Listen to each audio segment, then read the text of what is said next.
head down to Secret Door Games. They, head down to Secret Door Games, pick up your own, and if you mention, you...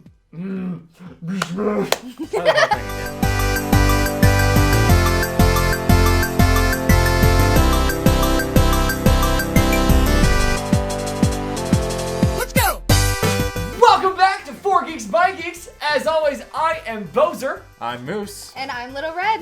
And today we are doing a very special review of Raccoon Tycoon by Forbidden Games. So in Raccoon Tycoon, you are basically trying to amass amount of victory points by the end of the game by buying railroads with adorable little critters painted on them, as well as buying towns and getting commodities to really trade for those kind of things. And it is the ultimate resource game. It's basically like cute little animal Monopoly. Yeah. What'd you say? Yeah, but you don't hate your friends as much after? As sometimes.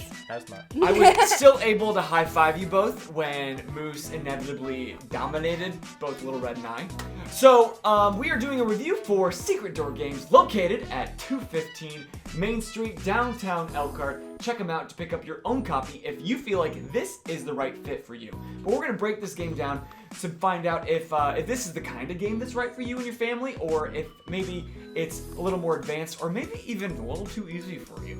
So on a scale of 1 to 5, on just fun, how much fun did you have playing this game? What would you put it? On 1 to 5, I'd probably put it between 3 and 4.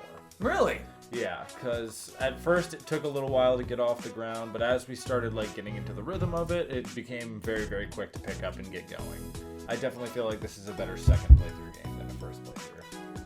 Okay, because the first time it was really clunky. As far as difficulty goes, it's really not your break in, let's start the night with this kind of game. But definitely one that if you were ready to sit down and play a game but didn't want to spend as much time as you would on Monopoly, Sure. definitely a strong contender. Okay, Little Red, how would you put it on a scale of 1 to 5? Fun. I would have to put it at the same 3 to 4 with pretty much the same reasons. It's as Monopoly and you get to have the challenge with it, but you also have the less time involved and not as much hatred towards everybody. Yeah, it's really like that idea of Monopoly where you're trying to dominate in the resources. You're trying to buy these up while cranking out the price and selling them at a higher price so that your friends and family can't sell them at that price. Getting lots of money so that you can buy the railroads which are connected to the towns. But it happens in about 60 to 90 minutes. It's really a 2 to 5 player game. And for us, it took about 90 to 2 hours because it was the first time we were learning how to play. Definitely put time for that. Plus, with more players, I imagine it's going to take a longer amount of time. That 60 window that it says on the box is probably just going to be for you and a buddy. Though the game does end when you get through this entire stack of railroad cars or when you get through this entire stack of town cards. So if you do have more people buying those things, I almost feel like it would go a little faster. It might. Yeah. If you focus more on actually buying things and not trying to figure out the game. So definitely like you said, the first run through, definitely give yourself time to know how to play. But after that, you can just... Yeah. I would put it maybe, for my personal opinion, the kind of games that I like to play, it would be maybe a 2.5 to 3, just because it was lots of fun. It actually was a little easier once we got into it than I thought it would be. Definitely. But if you really like resource games, then this is the ultimate game for you. It's just not my personal cup of tea. It's not the kind of game I like to play on a regular basis. If you really like playing Settlers of Catan, turn down the difficulty and turn up the ease of access to all this sort of resources. Rather than having to wait for resources to become available, it's more of a chance draw. Okay, so then in replayability, so you've bought it once, you had a good time playing it, it's on the shelf, how likely are you to pull it back out and play it with your friends? Scale to 1, never, to 5, every day. 3. 3? Strong 3. Because if I'm gonna play this game again, I'm definitely gonna want to have a group of people around me that I'm okay with sitting around a table for at least an hour and a half with, because I know how I play games, I know how the people around me are. It's not gonna be a quick game, and it's probably not gonna last long enough to be a long game either. It's not gonna be an all-night thing. You're gonna do other games that night. Yeah. Okay. I would honestly say a 2 because, I mean, me and my friends personally, we would go for more of another game to actually make us want to hate each other because we like that challenge. But if I have a group of friends that's more like, okay, I think by the end of Monopoly we're going to be trying to flip the table, I would definitely go more towards this game because it's a lot more easygoing on that end, but still gives you the challenge of needing to get all the resources and buildings and everything. Right. And it's that point of easygoing, because once you get started, it's really just kind of takes care of itself.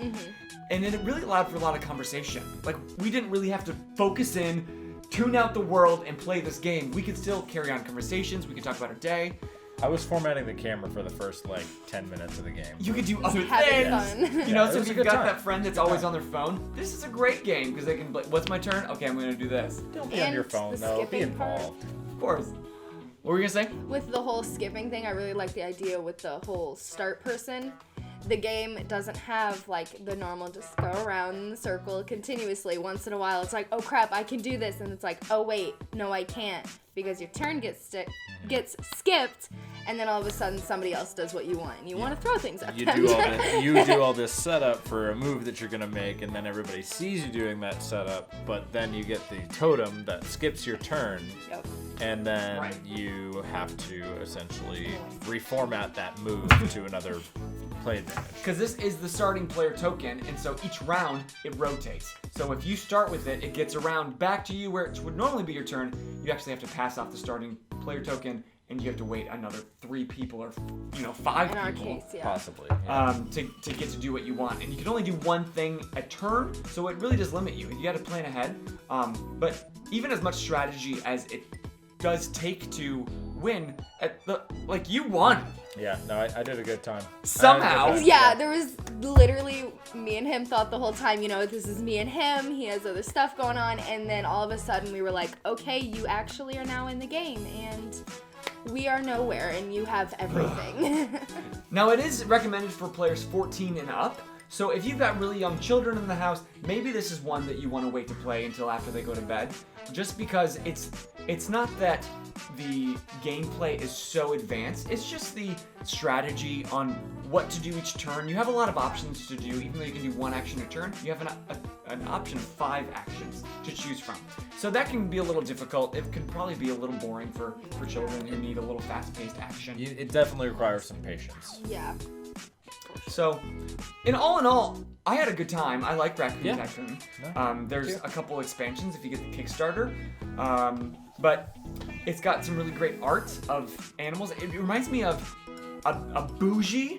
You remember Richard Scarry? I don't. I'm gonna be completely honest. Richard Scarry, comment below. You remember Richard Scarry, and he had the little animals, and they had the little town, and they all wore overalls, especially the little fat cats. How about this? Does everybody remember the painting where all the dogs are playing poker? Oh, Yes. It's like yes, that. it looks Yeah. like those characters have just put in different motions, and they're on these cards, and they're the cutest things ever Yeah. to me. Way less nostalgic. Yeah. But anyway, once again, if you want, head down to Secret Door Games. They head down to Secret Door Games, pick up your own, and if you mention Try the whole thing again. welcome back to 4 Geeks. Not that far. Head down to Secret Door Games, pick up your own Raccoon Tycoon, and if you mention that you heard it on 4 Geeks by Geeks, then they'll even offer you a discount. So make sure you mention us everywhere you go, because that should just be part of your life by now. If we're not part of your common vernacular, then what are you doing? Then Whoa, hey. I'm still reeling from losing Raccoon. A little bit, yeah. He's not a great loser. I'm a No, great yeah, bozer. that's about the whole game. He said, I can't lose! Anyway, as always, make sure you subscribe to the channel so that you never miss a review like this or any of the other great things that we do on anime, entertainment, and TV, or gaming, because we want to geek out with you all week long, each and every week. But until next time, I am Bozer, I'm Moose. And I'm Little Red. and you just keep Geeking out. She did it. She knew what to do.